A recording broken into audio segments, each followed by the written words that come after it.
Hello, everyone, and welcome to this week's Nasdaq Dorsey Wright podcast for the week ending on October 7th. My name is Ian Saunders, and we're joined as well this week by David Clark.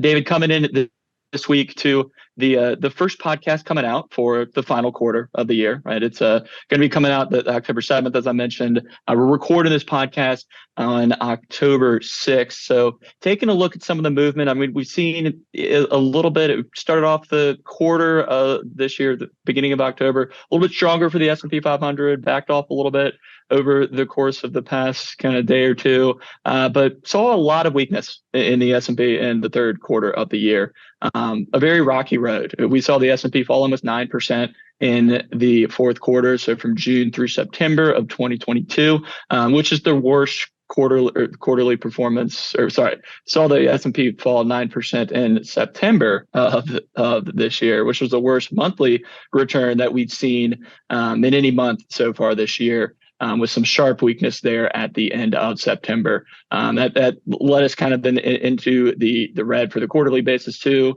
So it's definitely saw that September weakness, or that certainly that enhanced volatility that we've seen in other years kind of persist certainly into this year.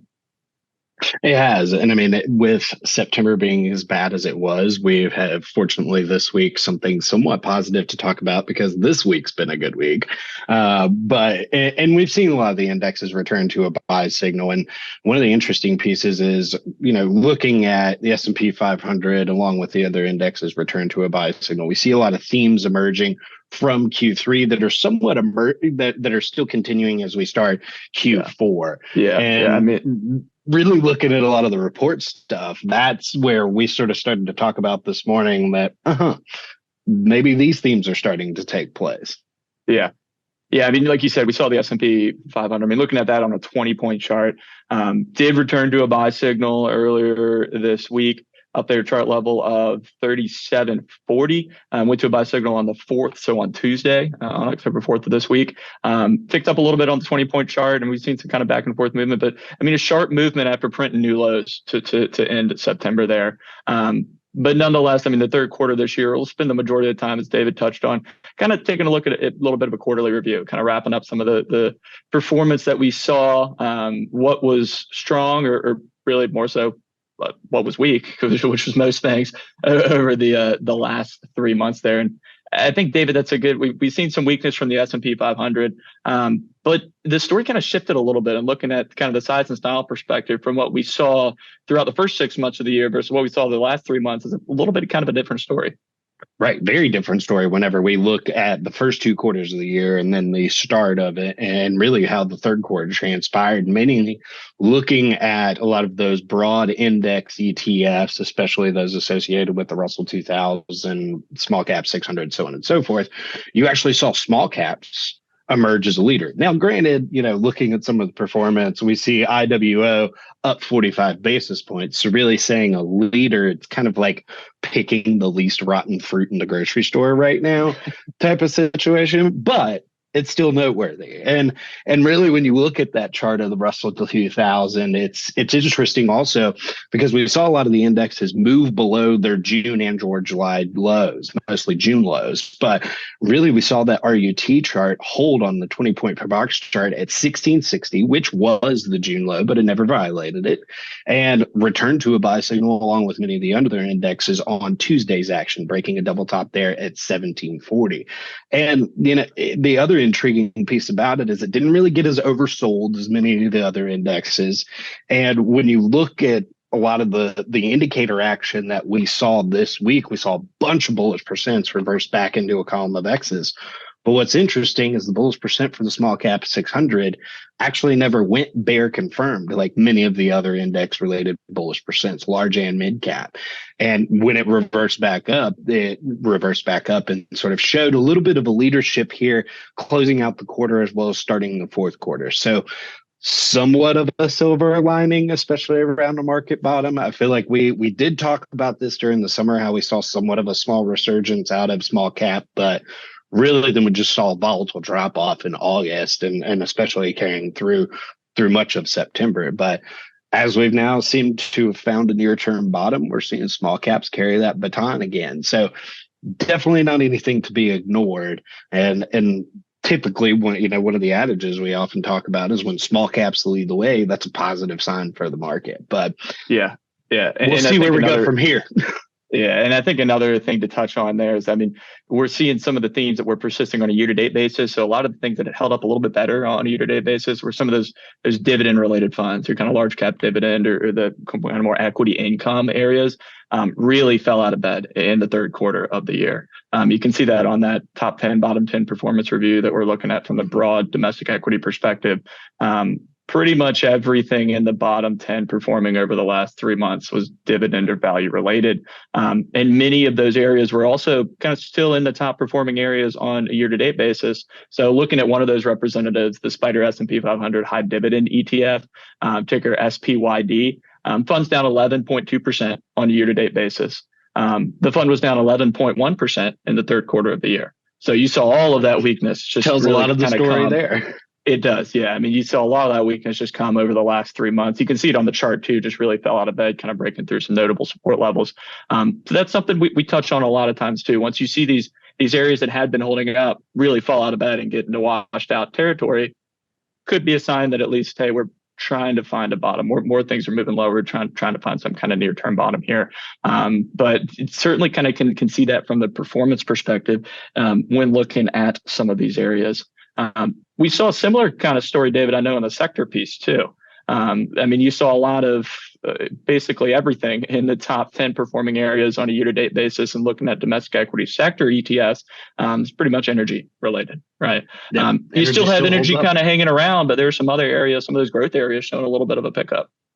Well, and the interesting part, sort of referring back to the small cap conversation and being a laggard for much of the year and now showing some resurgence, we're seeing that on the sector front as well. While energy by all means still carries the baton, even for the third quarter, you're seeing a lot of clean energy lead the way, MLPs, you even see FXN and energy ETF there for First Trust. But we also saw biotech, healthcare, and then from there we also saw consumer discretionary, which seemed like it was the sector really taking it to the chin from the first half of the year. Shows some positive signs there. Looking at XLY, finished the quarter up almost 4%. So seeing some resurgence out of those laggard areas. Now, hasn't really changed much of the story for one sector, being technology, but it's still a positive to see some of those areas like consumer cyclical, like healthcare, begin to emerge as some of the top performers, as showing that more maybe offensive, growthy sectors are working their way potentially back into some positive RS, if you will. Now, hasn't changed too much, but it's the first sign we're looking at. Yeah, and I mean, I think you could say, I mean, looking at like a year-to-date performance for the S&P 500 sectors, right? Communication services, your worst performing, down still 36% on a year-to-date basis. Tech, multimedia, networking, ETF made its way into the top 10 for the past 3 months. And then consumer discretionary, second worst performing on a year-to-date basis. We get the consumer discretionary kind of jumping in the top 10. So, I mean, I think some of those themes that we're seeing on the other, like, just like you said, I mean, they're persisting from a sector perspective too. But like you said, I mean, energy is still leading the way in these rankings. I mean, making up the majority of the names, kind of including the top 10 and almost all the names in the top 10 on a year-to-date basis. But many of them still being up as much as 20 and 30% on a year-to-date basis. So right. Hard to really tackle that. It doesn't seem to have at least like the stranglehold on the top performing ETFs as it might have earlier in the year. Not at all. I mean, and making reference back to a lot of that performance, if you were to look back at prior quarters, I mean, we were talking about energy funds being up 50% and even 60% in some cases for those quarters in the first part of the year. Now they've dialed back. So still maintaining leadership, but seeing that potential exchange of a baton occurring around in the third quarter is really the sector's jockey for position. One of the major themes that we've seen, especially carrying over similar to the sector space, is also within the commodity spaces. We also saw among the worst performers being crude, that being a major theme with the commodity space. And when you look at that chart of CL / we saw it take out the $82 level support, which dated back to February of this year, towards the end of September. Although we've seen it rally, return to a buy signal technically, and trade back to the middle of its trading band, you still see some of the cracks in the armor, if you will, for the energy sector and really the energy space, especially within the commodity space, because we even saw energy drop in the Dolly rankings down to that third position, but it was overtaken by an area of the commodity space that we've seen maintain some strength, but really kind of sit in second position that is now emerged as one of the top areas in the commodity space. And you really see it on the third quarter performance when you look at that third quarter commodity ETF performance table. Yeah, I mean, absolutely. Like you touched on, like agriculture representing 6 out of the top 10 performing commodity areas over the course of the last 3 months. I mean, there's not a ton, certainly not as many commodity focused ETFs as there is for some of the other breakdowns that we're looking at. But there's even fewer agriculture focused ETFs, right? And to see all of those, most of those kind of jump into the top 10 performing. I mean, you saw that depicted on the relative strength side too. Like you touched on in the Dolly commodities breakdown, there's 4 main areas we look at on the commodity side. You have agriculture, precious metals, energy, and then industrial metals, right? Throughout most of the past year plus, energy has led that way. That armor kind of started to deteriorate in really the last month. In September, energy fell out of that number 1 RS spot in the commodities down into the second spot, with ags jumping into that top spot. Of course, of the past couple of weeks, we've seen energy drop another spot, with precious metals overtaking it. So with some of that kind of improvement in silver, especially that we've seen on that hasn't translated in the performance side, but just kind of an anecdote there. But that agriculture spot has, jumped into the top area in that commodities breakdown. For the first time in well over a year. It's been quite a while since we've seen ags kind of lead the way in that commodities perspective. Certainly, first time we've seen ags lead the way in this recent strength of commodities in the Dolly rankings that we've seen throughout the course of this year. Well, and looking at an individual fund within the ag space right now, DBA is one of the prime names that we talk about. It's the Invesco DB Agriculture Fund. Is going to kick off K1, just bear that in mind. But currently, when we look at the fund score, still maintains a fund score well above 4. Not super common to see in a lot of funds right now, and actually still maintains a buy signal. Came down to test support there at 1950 back in July, but since has maintained in a column of X's there at 20.5 and has really traded around that middle of the trading band for much of the past month. So really not seeing as much downside as a lot of other areas within the commodity, and honestly not seeing as much volatility. But commodities are volatile nonetheless. So you just have to bear that in mind whenever you deal with commodities. But right now, agriculture is sort of the one that seems to be holding up from a relative basis, a trending basis, still holds key support. In some cases, looking at funds within the agriculture space, still maintains buy signals and still maintains that positive relative and technical picture. So looking at that area as we come into the fourth quarter, we keep an eye on a lot of these themes, especially with, a lot of the energy space, both in commodities, but as well as in sectors beginning to relinquish some of that stranglehold that they had on for much of the year. But we'll continue to watch a lot of these themes as we see some resurgence out of the growth space.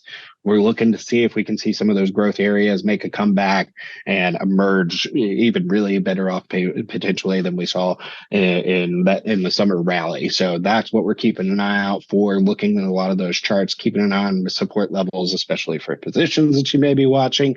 Looking at charts that may be showing some strength, building those shopping lists. This is one of those times to do a lot of those things as far as looking to take action when you feel like you can't really jump out there and buy something. So preparing for the time to be prepared, if you will, is the theme right now. Yeah, absolutely. I mean, we're looking at, and we're talking about some strong improvements, or at least kind of a lack of deterioration from some of these growth areas. We haven't seen a ton of changes on that on like the relative strength side of things. So we do just kind of want to hit on that again too. That we're still seeing the relative strength pictures remain kind of largely the same. A lot of these growth areas were kind of super oversold. We've seen some bounces. See if that can be sustained as we head through the next couple months here. But nonetheless, we're seeing this bounce in the broader market. At least of course at the time of this recording, S&P is up about 3% of the week. So we'll see if we, hopefully, David, we can continue this for the remaining weeks of the year as we get into the holiday season. Fingers crossed. So, right, fingers crossed, fingers and toes crossed too. So with that, I think that wraps up most of what we are looking to touch on here this week. So thank you very much to everyone for joining us. David, thank you. Thanks for hopping on and joining us again as well. And we'll look forward to talking to you all again next week.